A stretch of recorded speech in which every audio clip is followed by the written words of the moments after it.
Las misericordias de Dios se renuevan cada mañana. Su voluntad es buena, agradable y perfecta.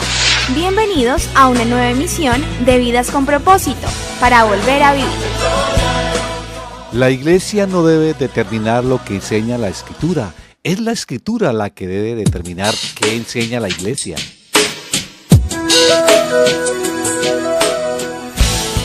Hola, muy buenos días, bienvenidos otra vez a Vidas con Propósito para volver a vivir.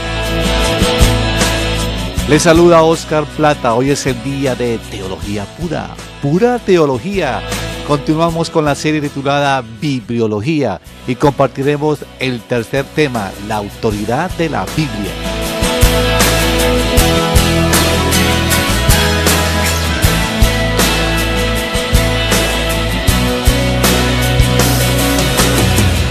Tú nos creaste con un propósito. La autoridad de la Biblia. Nos acompaña hoy Ángelo Becerra, pastor de la comunidad Vida con Propósito, Iglesia de las Asambleas de Dios de Colombia, quien responderá a este interesante tema.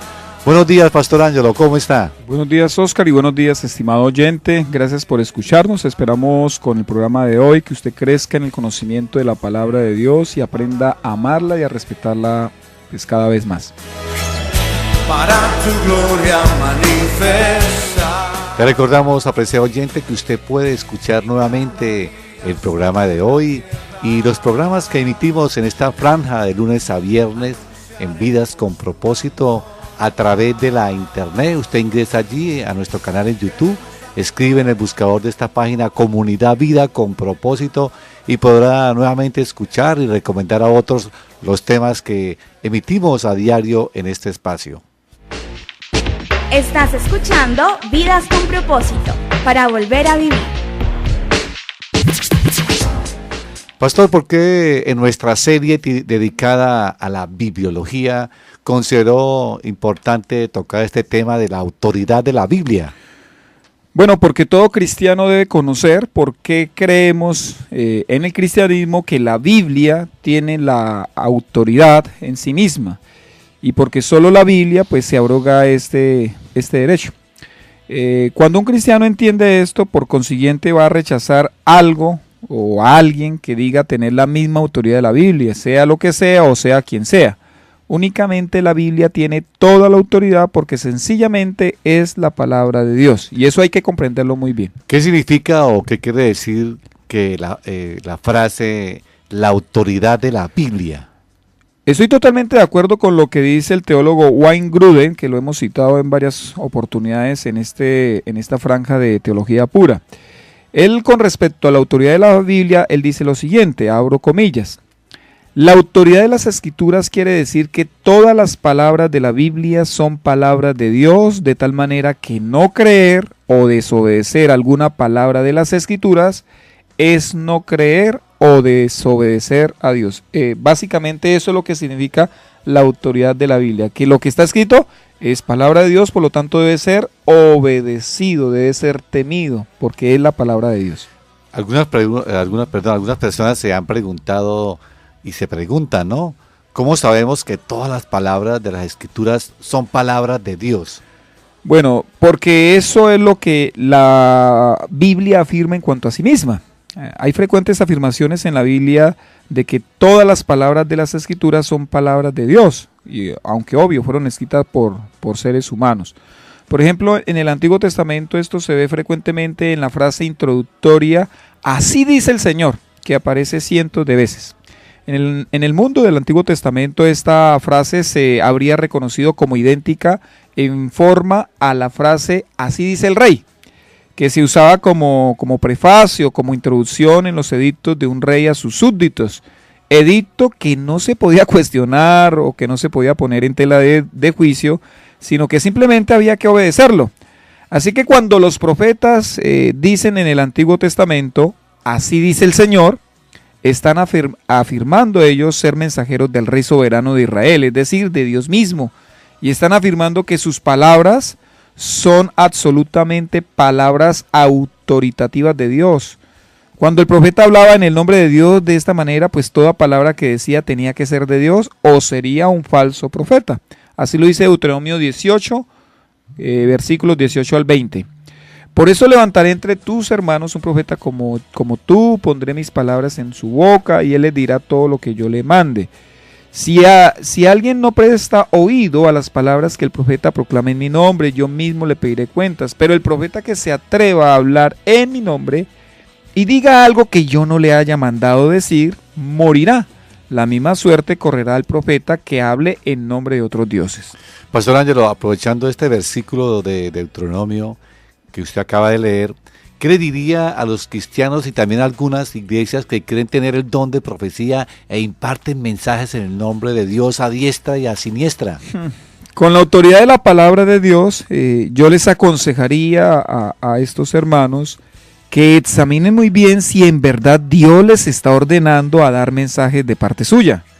Yo creo en los dones del Espíritu Santo inclusive para nuestro tiempo. Pues yo lo creo porque lo veo con claridad en la Biblia. Pero recalco el hecho de que la profecía, incluso en la Biblia, no era habitual, sino eventual. Por eso uno encuentra que muchas veces en la palabra de Dios, en el Antiguo Testamento sobre todo, aparece la siguiente frase: la palabra del Señor vino. Uno encuentra con mucha frecuencia esa palabra, esa frasecita, la palabra del Señor vino, o esta otra frase, y vino a mí palabra del Señor diciendo. Vea, afirmaciones como estas muestran con toda claridad que los mensajes de parte del Señor que venían al profeta eran esporádicos y no tan comunes como al parecer los quieren ver hoy muchos cristianos, que a toda hora pareciera que tuvieran en el auricular al Señor y que Dios les está diciendo cosas y pues situaciones así. Realmente no es bíblico. Y siempre andan buscando una supuesta palabra profética. Así es, vea como dice primer libro de Crónicas 22:8. Mas vino a mí palabra de Jehová diciendo, y bueno, y ahí viene la palabra del Señor. Jeremías 1 del 4 al 5 dice, vino pues palabra de Jehová a mí diciendo. ¿Qué fue lo que pasó? Vino la palabra. No era que la palabra estuviera ahí continuamente en el profeta y él a toda hora estuviera profetizando. No, vino la palabra de Jehová. Ezequiel 3, 16 y 17 dice así: y aconteció que al cabo de los 7 días vino a mí palabra de Jehová diciendo. O sea, continuamente uno lee en las páginas del Antiguo Testamento, sobre todo, que la palabra del Señor venía. No era que fuera lo habitual en el profeta, no, era palabra del Señor que venía sobre el profeta. Era iniciativa de Dios mismo. Dios era quien tomaba la iniciativa de hablar por medio del profeta. ¿Qué implicaciones tenían las palabras que daba un profeta cuando en verdad Dios estaba enviando un mensaje por medio de él? Básicamente lo que podemos decir al respecto es que lo que el profeta decía en el nombre de Dios, Dios lo decía. O sea, Dios era quien estaba hablando por medio de ese profeta. Por lo tanto, era algo irrefutable y esas palabras tenían, por tanto, toda la autoridad divina. Dios era quien estaba hablando. Vamos a leer, por ejemplo, pues para ilustrar un poquito, primer libro de Reyes 13:26. Dice así: cuando el profeta que lo había hecho volver de su viaje se enteró de eso, dijo, ahí tienen al hombre de Dios que desafió la palabra del Señor. Por eso el Señor lo entregó al león, que lo ha matado y despedazado, como la palabra del Señor lo había advertido. Dios había hablado por medio de un hombre y efectivamente así sucedió. Y vamos a hacer una comparación entre primer libro de Reyes 21:19 y segundo libro de Reyes 9:25 al 26. Dile que así dice el Señor: no has asesinado a un hombre y encima te has adueñado de su propiedad. Luego dile que así también dice el Señor: en el mismo lugar donde los perros lamieron la sangre de Nabot, lamerán también tu propia sangre. Este es el juicio de Dios sobre Acab y sobre Jezabel, la esposa de Acab. Segundo de Reyes 9:25-26 dice así: y Jehú le ordenó a su ayudante Bidkar: saca el cadáver y tíralo en el terreno que fue propiedad de Nabot el Jerrelita. Recuerda el día en que tú y yo conducíamos juntos detrás de Acab, padre de Jorán, y el Señor pronunció contra él esta sentencia: ayer vi aquí la sangre de Nabot y de sus hijos, por lo tanto juro que en este mismo terreno te haré pagar por ese crimen. Yo el Señor lo afirmo. Saca pues el cadáver y tíralo en el terreno según la palabra que dio a conocer el Señor. Ahí se ve con claridad el cumplimiento de una palabra pronunciada por un hombre, porque era un profeta de Dios. Era Dios quien estaba hablando por medio de ese hombre. en estas y otras instancias en el Antiguo Testamento, a las palabras que los profetas dijeron, uno puede igualmente referirse como palabras que Dios mismo dijo. Así que no creer o desobedecer algo que el profeta decía era no creer o desobedecer a Dios mismo. Pastor, cada palabra, cada frase, cada oración en la Biblia se puede decir que es palabra de Dios. No necesariamente. Por ejemplo, en la Biblia encontramos palabras, frases y oraciones que dijeron muchas personas. Como por ejemplo Caín, las palabras que pronunció la serpiente allá en el jardín del Edén, las palabras mismas de Satanás que están consignadas ahí en la Biblia, las palabras del faraón, bueno, muchísimas palabras de otros personajes donde no son palabras que correspondan a Dios, sino son palabras de otras personas. Pero todas esas palabras y todos los acontecimientos que nos describe la Biblia son la palabra de Dios. Es decir, Dios afirma que efectivamente esas palabras y acontecimientos sucedieron tal y como Él lo afirma, tal y como quedaron escritos. Por eso se llama palabra de Dios. Voy a leer algunas citas para que lo ilustremos un poquito mejor. Génesis 4:9 dice así: el Señor le preguntó a Caín, ¿dónde está tu hermano Abel? Esas son palabras de Dios. ¿Dónde está tu hermano Abel? Ahí pronunció Dios unas palabras. Ahora vea lo que sigue. No lo sé, respondió. ¿Acaso soy yo el que debe cuidar a mi hermano? Esas no son palabras de Dios, esas son las palabras de Caín. Génesis 3:1 dice así: la serpiente era más astuta que todos los animales del campo que Dios el Señor había hecho, así que le preguntó a la mujer: ¿es verdad que Dios les dijo que no comieran de ningún árbol del jardín? Estas palabras son pronunciadas por la serpiente, o sea, por Satanás. Mateo 4:3 dice: el tentador se le acercó y le propuso, si eres el Hijo de Dios, ordena estas piedras que se conviertan en pan. Estas son palabras pronunciadas por Satanás, no son palabras de Dios. Pero Dios afirma que estos acontecimientos son reales, sucedieron así, esas palabras fueron pronunciadas por estos personajes. Por eso al conjunto de las palabras consignadas en la Biblia se le llama la palabra de Dios. ¿Qué pensaban los escritores del Nuevo Testamento con respecto a las escrituras del Antiguo Testamento? En el Nuevo Testamento varios pasajes indican que sus autores pensaban que todos los escritos del Antiguo Testamento pues eran palabras de Dios y por lo tanto pues gozaban de la autoridad divina, como lo dice 2 Timoteo 3:16. Lo voy a leer. Toda la escritura es inspirada por Dios y útil para enseñar, para reprender, para corregir y para instruir en la justicia. Aquí la palabra escritura, de toda la escritura, en el griego es la palabra grafé. Esta palabra se refiere a las palabras escritas del Antiguo Testamento, porque eso es lo que la palabra grafé se refiere en cada una de las 51 ocasiones en que aparece en el Nuevo Testamento. Es más, las Sagradas Escrituras del Antiguo Testamento es a lo que Pablo acaba de referirse en el versículo 15. Entonces voy a leer un versículo antes, 2 Timoteo 3:15. Desde tu niñez conoce las Sagradas Escrituras, que pueden darte la sabiduría necesaria para la salvación mediante la fe en Cristo Jesús. Entonces, con plena seguridad podemos decir que las Sagradas Escrituras, aquí en este pasaje de 2 Timoteo 3:15 y 16, están haciendo referencia al Antiguo Testamento que Timoteo leía desde que era un niño, que Timoteo había empezado a conocer desde niño, que su abuela Loida y su mamá Eunice le leían a Timoteo. Además de 2 Timoteo 3:15 al 16, ¿qué otras citas del Nuevo Testamento afirman que el Antiguo Testamento son las mismísimas palabras de Dios? Bueno, en muchos otros pasajes del Nuevo Testamento se habla de manera singular en cuanto a la autoridad divina, en cuanto a secciones del Antiguo Testamento.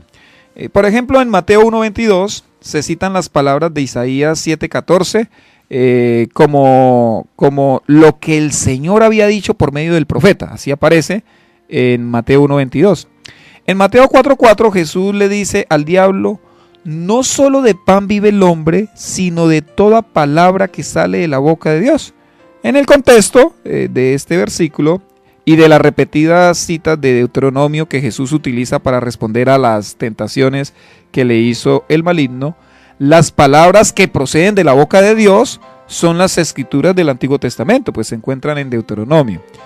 En Mateo 19:5, Jesús cita las palabras del autor de Génesis, en el capítulo 2, versículo 24, que en ese libro, en Génesis, no son atribuidas a Dios en el relato, sino son palabras de Moisés, en este caso creemos, pero en Mateo 19:5, cuando Jesús las pronuncia, dice que fueron palabras que Dios dijo, ¿sí? En Marcos 7, del 9 al 13, al mismo pasaje del Antiguo Testamento se le puede llamar intercambiablemente el mandamiento de Dios, o lo que Moisés dijo, o la palabra de Dios, y voy a leerlo para una mayor ilustración. Marcos 7 del 9 al 13 dice así: y añadió, qué buena manera tienen ustedes de dejar a un lado los mandamientos de Dios para mantener sus propias tradiciones. Por ejemplo, Moisés dijo. Entonces aquí mandamientos, como Moisés dijo, son sinónimos, son utilizados como sinónimos en la boca de Jesús. Las palabras de Moisés son las mismas palabras de Dios. Correcto. Por ejemplo, dice acá, Moisés dijo, honra a tu padre y a tu madre. Si uno lee el Éxodo, ¿quién dijo eso? Dios mismo. Dios fue el que lo pronunció, ¿cierto? Pero Jesús dice que lo dijo Moisés. Por ejemplo, Moisés dijo, honra a tu padre y a tu madre, y el que maldiga a su padre o a su madre será condenado a muerte. Ustedes, en cambio, enseñan que un hijo puede decirle a su padre o a su madre cualquier ayuda que pudiera haberte dado es corbán, es decir, ofrenda dedicada a Dios. En ese caso, el tal hijo ya no está obligado a hacer nada por su padre ni por su madre. Así, por la tradición que se transmiten entre ustedes, anulan la palabra de Dios y hacen muchas cosas parecidas. Vea, este pasaje muestra claramente que Jesús entendía que las palabras de Moisés eran las mismas palabras de Dios. En Hechos 1:16 se dice que las palabras de los Salmos 69 y el 109 son palabras que por boca de David había predicho el Espíritu Santo. Así que se dice que las palabras de las Escrituras son las palabras del Espíritu Santo. En Hechos 2:16 al 17, al citar lo que anunció el profeta Joel, de Joel 2:28-32, Pedro inserta, dice Dios, o sea, Pedro le está atribuyendo las palabras escritas por Joel y está afirmando que Dios está diciéndolas en el presente. O sea, los escritores del Nuevo Testamento entendían que el Antiguo Testamento era la palabra de Dios. Estamos en Vidas con Propósito en el dial 1020 AM y por internet a través de radioprimavera.com. En esta mañana con el tema La autoridad de la Biblia. Pastor Ángelo, si el apóstol Pablo quería decir que solo los escritos del Antiguo Testamento son las Escrituras, cuando se refirió en 2 Timoteo 3:16, ¿cómo se puede aplicar eso a los escritos del Nuevo Testamento por igual? Dice este pasaje algo en cuanto al carácter de los escritos del Nuevo Testamento, porque usted explicó que se refería al Antiguo Testamento ese texto. Sí, claro, en su contexto, con toda claridad, uno nota que está haciendo referencia al Antiguo Testamento. Bueno, para responder a su pregunta, nosotros debemos darnos cuenta de que la palabra griega grafé, que significa escrituras, era un término técnico que usaban los escritores del Nuevo Testamento y tenía un significado muy especializado. Aunque se usa 51 veces en el Nuevo Testamento, cada una de esas instancias se refiere a escritos del Antiguo Testamento, no a ninguna otra palabra o escritos fuera del canon de las Escrituras. Por tanto, todo lo que pertenecía a la categoría de escrituras tenía el carácter de ser inspirado por Dios. Sus palabras eran las palabras de Dios mismo. Pero en dos lugares del Nuevo Testamento nosotros vemos también que se llama escrituras al Nuevo Testamento a la par de los escritos del Antiguo Testamento. Por ejemplo, en 2 de Pedro 3:16, que ya lo voy a leer, Pedro muestra no solo tener conocimiento de la existencia de epístolas escritas por Pablo, sino también una clara disposición a clasificar todas las epístolas de Pablo con las otras escrituras. Y se lo voy a leer, segunda carta de Pedro 3:16. Está hablando Pedro. En todas sus cartas se refiere a estos mismos temas. Hay en ellas algunos puntos difíciles de entender que los ignorantes e inconstantes tergiversan, como lo hacen también con las demás escrituras para su propia perdición. Esta es una indicación de que muy temprano en la historia de la iglesia cristiana se consideraban todas las epístolas de Pablo como palabras de Dios escritas en el mismo sentido que se consideraban los textos del Antiguo Testamento. En forma similar, en 1 Timoteo 5:18, Pablo cita las palabras de Jesús que se encuentran en Lucas 17 y las llama también escrituras. 1 Timoteo 5:18 dice así: pues la escritura dice, no le pongas bozal al buey mientras esté trillando. Eso es una alusión al Antiguo Testamento, pero vea lo que sigue diciendo Pablo. Y el trabajador merece que se le pague su salario. Pablo está diciendo, las escrituras dicen. Ahora vamos a leer Lucas 17. Jesús está hablando, lo registró fue Lucas. Quédense en esta casa y coman y beban de lo que ellos tengan, porque el trabajador tiene derecho a su sueldo. No anden de casa en casa. Entonces vemos claramente que Pablo, no solo Pedro, sino Pablo también entendía que habían escritos al mismo nivel de las escrituras del Antiguo Testamento. ¿Qué nos indican estos pasajes del Nuevo Testamento? Bueno, estos dos pasajes, cuando los tomamos en conjunto, indican que durante el tiempo en que se estaban escribiendo los documentos del Nuevo Testamento, se tenía conciencia de que se estaban haciendo adiciones a esta categoría especial de escritos llamados escrituras, que eran escritos que tenían el carácter de ser palabras de Dios mismo. Así que una vez que establecemos que un escrito del Nuevo Testamento pertenece a la categoría especial de escrituras, tenemos razón para aplicar también 2 de Timoteo 3:16 a estos escritos y decir que esos escritos pues también tienen la característica que Pablo atribuye a todas las escrituras, es decir, son inspiradas por Dios y todas sus palabras son palabras de Dios mismo, tienen la misma autoridad. ¿Hay alguna evidencia adicional de que los escritos del Nuevo Testamento, los escritores del Nuevo Testamento pensaban que sus propios escritos, no simplemente los del Antiguo Testamento, eran palabra de Dios?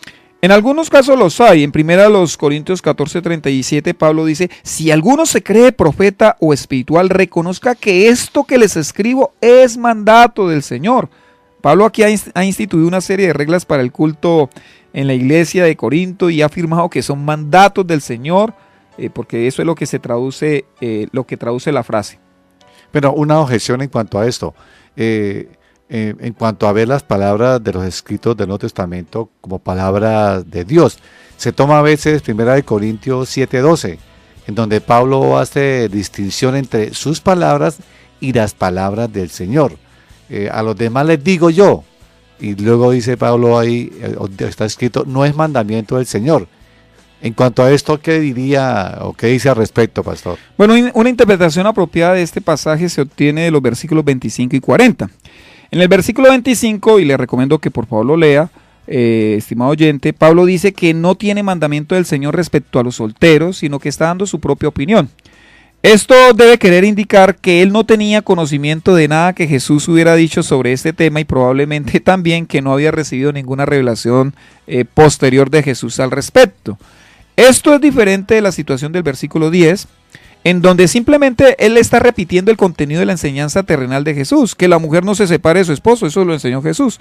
Por tanto, el versículo 12 quiere decir que Pablo no tenía ningún registro de ninguna enseñanza terrenal de Jesús sobre el tema del creyente casado con una esposa que no era creyente. Por consiguiente, Pablo da sus propias instrucciones. Entonces Pablo dice, a los demás les digo yo, no es mandamiento del Señor, si algún hermano tiene una esposa que no es creyente y ella consiente en vivir con él, que no se divorcie. Vea, es impresionante que Pablo, él puede seguir en los versículos 12 al 15 a dar varias normas éticas específicas a los corintios. ¿Quién le dio o qué le dio el derecho de hacer tales mandamientos morales a Pablo? Él dice que habla como quien por la misericordia del Señor es digno de confianza. Eso está en el versículo 25. Esto implica aquí que sus opiniones podían colocarse en el mismo nivel autoritativo de las palabras de Jesús. Por lo tanto, 1 Corintios 7:12, que dice, a los demás les digo yo, no es mandamiento del Señor, es una afirmación asombrosamente fuerte de la propia autoridad de Pablo. Si él no tenía ninguna palabra de Jesús que se aplicara a alguna situación específica, él usaba sus propias palabras porque sus propias palabras tenían igual autoridad que las palabras de Jesús. Pero pastor, ¿cómo concluiría este programa dedicado a la autoridad de la Biblia? Mi conclusión iría en 3 direcciones. A los pastores, predicadores y maestros de la Biblia les diría que enseñemos solo lo que diga la palabra.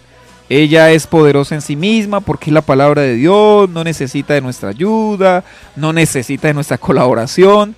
Estimado pastor, maestro, predicador, si usted predica lo que dice la Biblia, de ella tendrá fruto. Ella se encargará de regenerar al perdido y de santificar al creyente.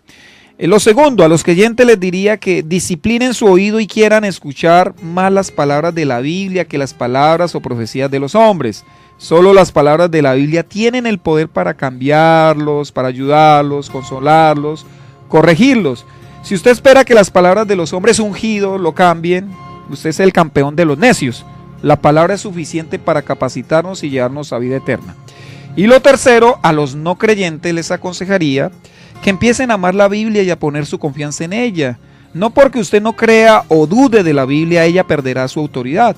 Sus palabras se cumplirán sí o sí, sencillamente porque son las palabras mismas de Dios. Acérquese a la Biblia sabiendo que al hacerlo se estará acercando a Dios mismo. Para usted oyente, mañana viernes tendremos un espacio dirigido a la familia. Es el Viernes de la Familia, donde continuamos con la serie 10 retos para los padres del siglo XXI, así que no se la pierda. Gracias por escucharnos, les deseamos que pasen un día muy